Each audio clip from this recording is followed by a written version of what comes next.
ada. Ada kemungkinan nggak di era Prabowo itu terjadi? Ya, bisa saja, tapi dia jangan jalan sendiri. Oh, menteri-menterinya dongok bagaimana?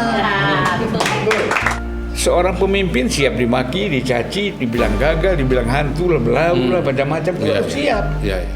Kalau nggak siap mundur dari situ.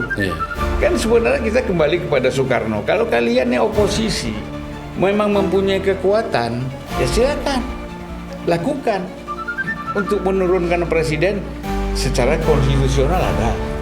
Kalau kita mau bicara pasal 33 nggak diatur bagaimana? Tidak cukup dalam konstitusi, tidak cukup dalam undang-undang, tidak cukup kita pidatokan.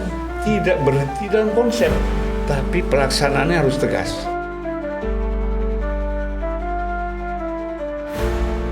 Berapa jam lalu, rakyat lagi marah sama pidato presiden karena bias. Ketua PSI Kaisang ini tiba-tiba secara percaya diri mengatakan PSI siap akan masuk ke gelanggang untuk Pileg 2029. Apa ini ada rangkaian menghitung kalkulasi pemerintahan ini juga tidak disukai oleh rakyat sehingga PSI ingin mengambil. Ini pertanyaan spontan, tidak punya maksud apa-apa. Karena abang juga sebagai senior, politik senior, sebagai jurnalis, abang membacanya gimana, Bang? Karena yang dihujat bukan pidato Gibran, pidato Prabowo kan? Kalau soal PSI, saya nggak punya otoritas. Nah, itu dia. Karena saya bukan PSI, anggota pun bukan, apalagi pimpinan, kan gitu. Jadi otoriti saya tidak ada. Tapi kalau sebagai pengamat ya gitu. Sebagai pengamat, sebagai jurnalis. Ya, jurnalis gitu kan, sebagai YouTuber ya kan.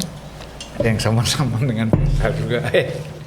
Jadi saya baru tadi malam lagi makan ada beberapa kawan tanya, kenapa sih Prabowo itu dimaki-maki dengan ngomong kasar di medsos segala macam, tapi dia kok nggak ambil tindakan?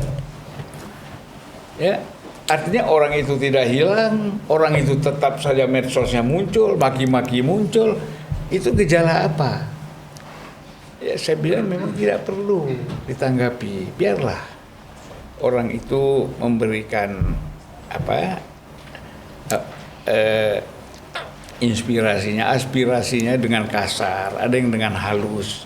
Saya kira dinikmati aja, gitu.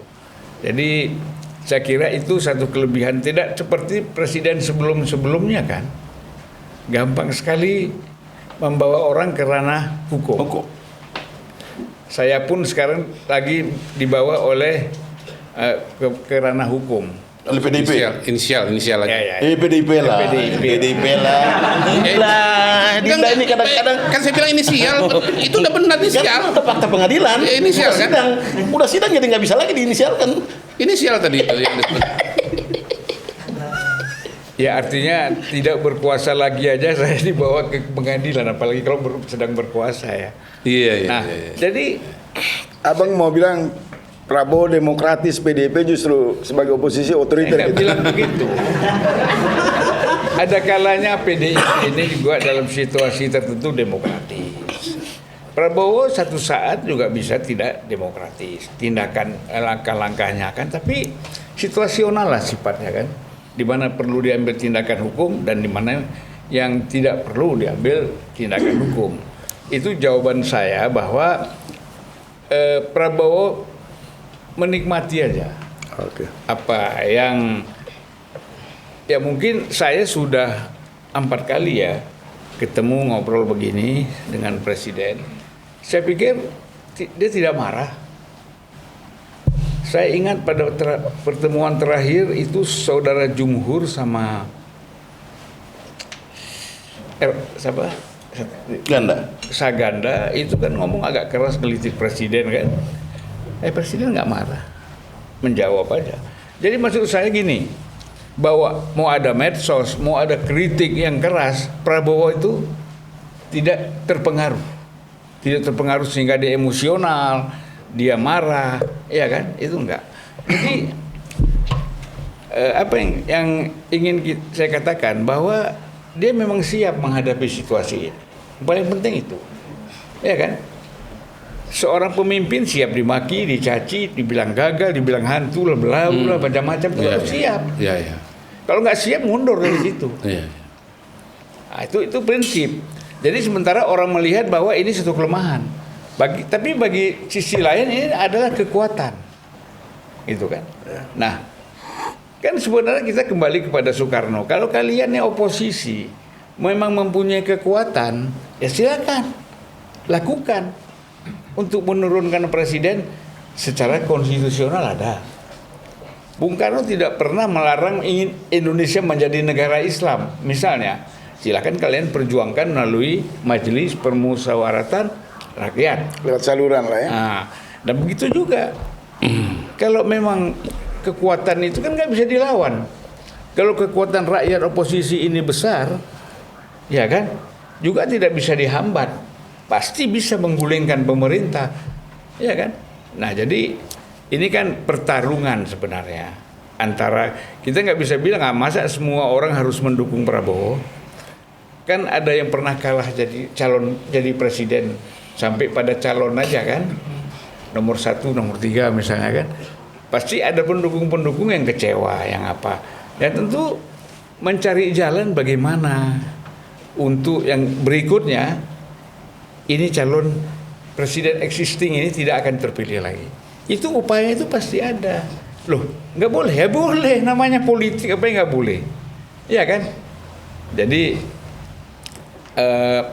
kita bebas untuk. Tapi kalau ada yang bilang selain oposisi di lingkar kekuasaan, misal Gibran juga mengincar peluang untuk maju 2029. Saya kira kan begini, tergantung. Saya sudah pernah bilang, apakah Prabowo itu masih mau bersanding dengan Gibran atau tidak? Kalau memang mau, ya tentu Gibran jadi wapres.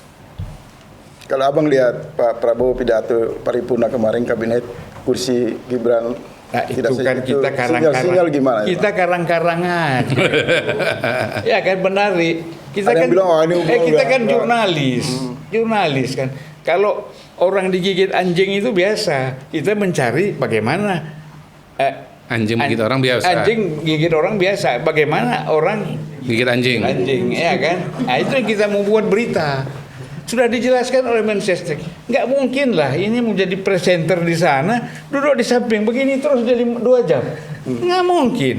Cuman kan kita ini selalu cari-cari alasan.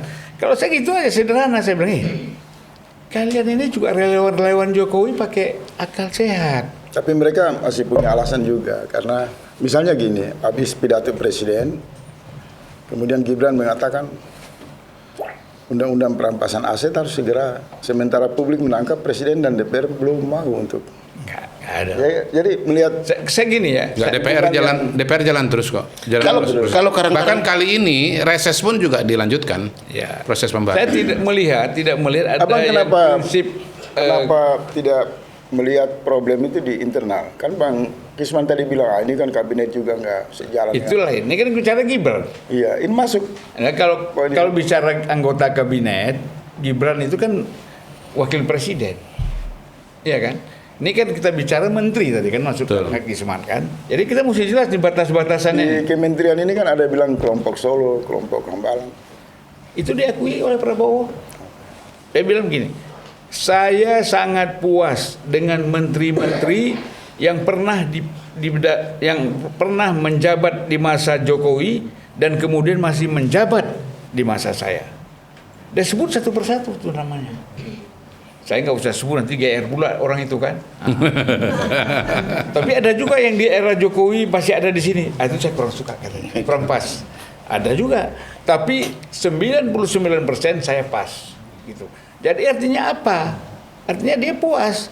Ya kita di luar ribut, di Jokowi pecah sama, nggak ada, telepon-teleponan orang itu. Ya kan? Kita ini politik ini, makanya dalam ilmu politik atau sosiologi politik itu dikenal latent function and manifest function. Itu kan? Kita ini kan bicara yang manifest, yang ada di media, yang apa kan, current event yang kita bicara. Ada Nah di belakang itu panggung kan belakang itu kurang.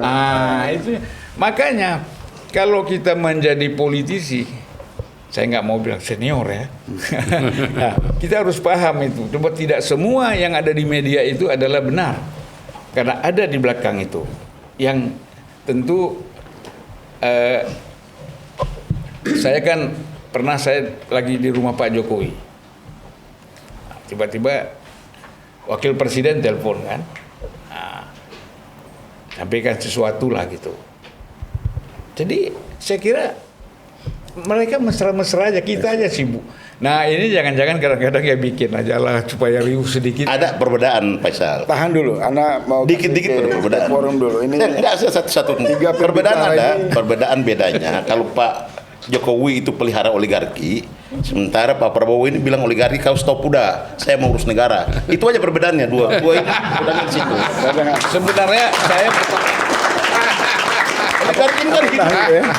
tahan dulu. Sebenarnya ini nyambung ini. Suara perusahaan. Boleh nggak 3 menit? Boleh, Bang. Hah? Ini Enggak, supaya jangan nanti supaya tuntas. jangan dikeliping-keliping tadi.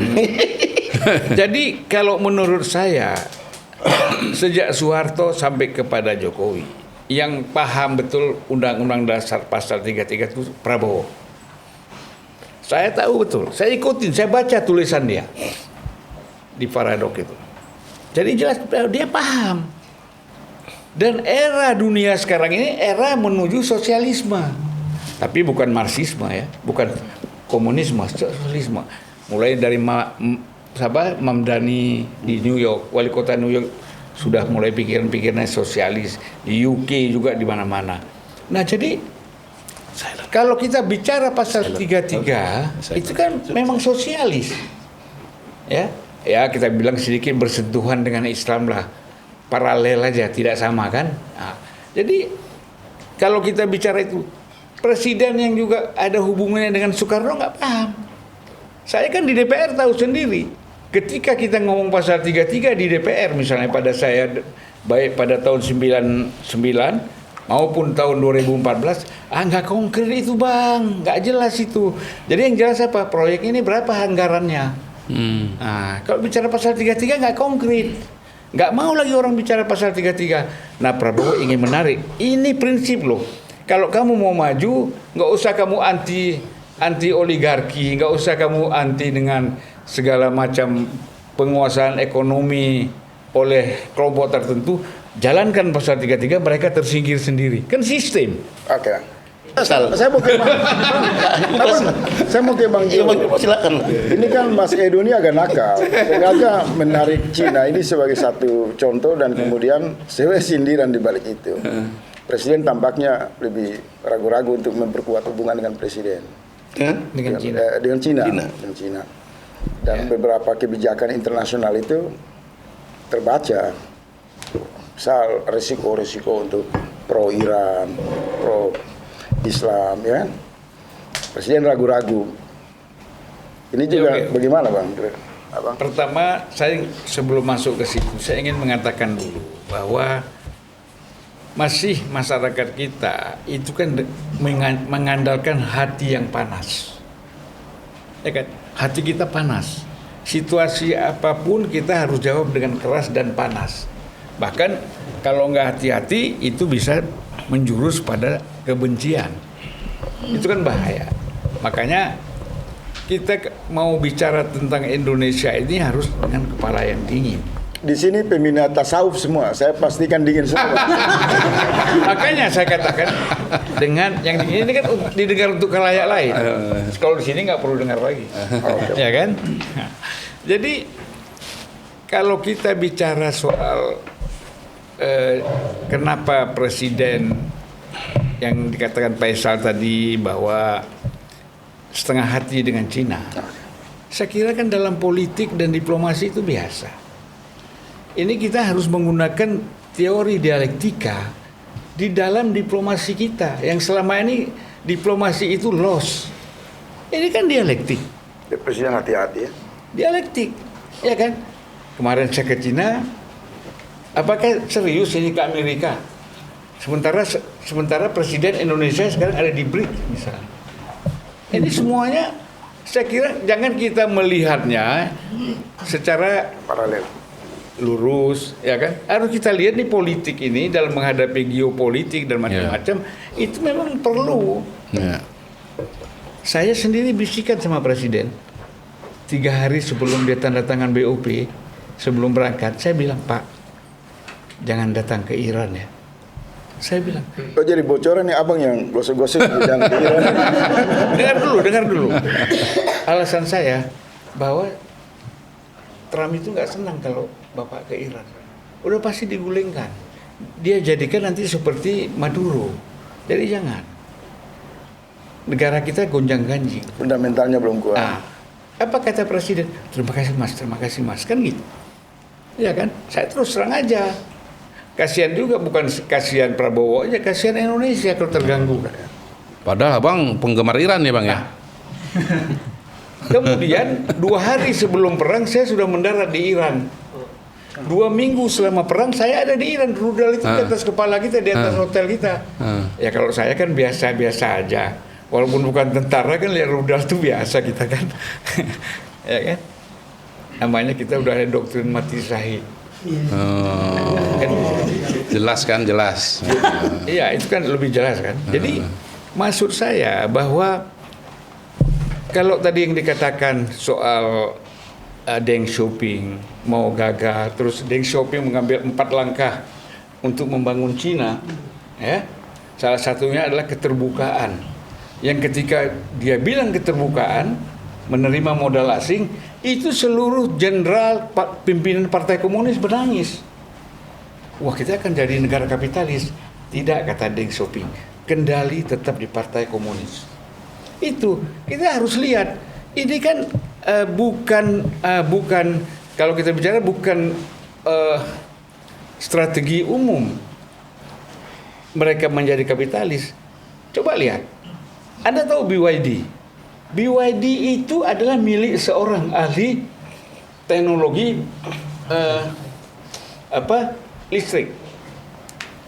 Karena dia meminjam uang kepada bank negara terlalu besar, kata nggak bisa bayar, kata Xi Jinping bilang apa? Jadikan itu BUMN. BYD itu BUMN. Lain dengan elektrik yang lain. Yang dipakai Kodori itu kerjasama dengan VW atau Swedia misalnya, kan gitu. Jadi murni itu tidak kerjasama sama siapa-siapa, itu adalah. Nah, jadi ini menunjukkan bahwa state government itu memang jalan keluar di Cina. Kalau di sini kan bingung, dibikin nih Danantara, kan, mengumpulkan state company, BUMN kan. Tapi kan bagaimana strateginya, roadmap-nya, jalannya seperti apa? Kan nggak ada. Kita nggak lihat, tiba-tiba Presiden bilang, kita mau likuidasi ini anak-anak perusahaan BUMN A, B, C, D yang di sana mengalami kerugian. Jadi saya kira secara teknis, misalnya begini, karena kita bicara Cina ya, bicara Cina itu sangat strategis programnya. Pertama sekali, Deng Xiaoping itu bilang, tadi kan 100% seluruh Cina itu milik pemerintah. 30% swastakan di Beijing. Tapi 70% di Shanghai 70%. Kenapa? Itu daerah dagang. Jadi ada taktik dan strateginya bertahap. Sehingga BUMN di sana itu betul-betul bisa bersaing dengan, apakah ada swasta? Ada. Ya kan? Ada. Buktinya mobil listrik itu swasta. Pabrik baja swasta ada. PLN swasta ada. Semua ada. Tapi porsinya dibagi-bagi. Saya kan capek di DPR misalnya dulu bilang, kenapa Krakatau Steel itu bisa rugi? Kenapa? Proyek pemerintah, bayangkan aja, Krakatau Steel kalah bersaing dengan swasta. Kan lucu. Kalau di Cina enggak. Pokoknya proyek pemerintah harus BUMN. Kalau swasta, BUMN tidak boleh masuk. Itu harus semua swasta. Jadi itu ada diatur gitu loh. Kalau kita mau bicara pasal 33 nggak diatur bagaimana? Tidak cukup dalam konstitusi, tidak cukup dalam undang-undang, tidak cukup kita pidatokan. Tidak berhenti dalam konsep, tapi pelaksanaannya harus tegas. Oke, Bang Jil. Terserahlah misalnya mau ini tersinggung, mau ini, gak ada urusan. Negara itu, pemimpin itu harus tegas. Terima kasih Bang Jul. Bang Julvan ini kan orang yang walaupun ada di lingkar kekuasaan, taruhlah Prabowo dengan abang baik juga, tapi abang itu punya sikap kritis yang tidak bisa karena suara nurani. Nah, ini diulok barang ini.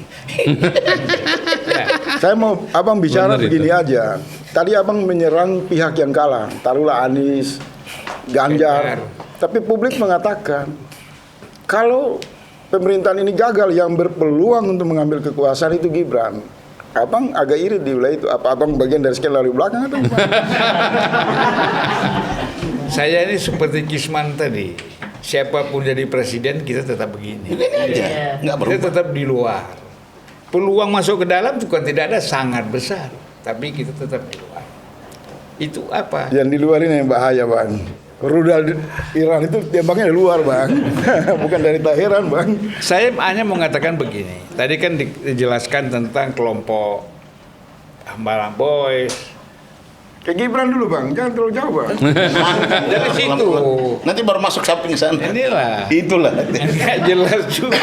Dia mau adu nih. Enggak ada. Sama sekali enggak. Cara dia dari dulu aku Saya paham. mewakili aspirasi Bang Ruslan Ya, Puto. gini. Enggak? Jadi Kawan-kawan. Mereka Jadi tadi ada banyak kelompok-kelompok Kemang macam-macam.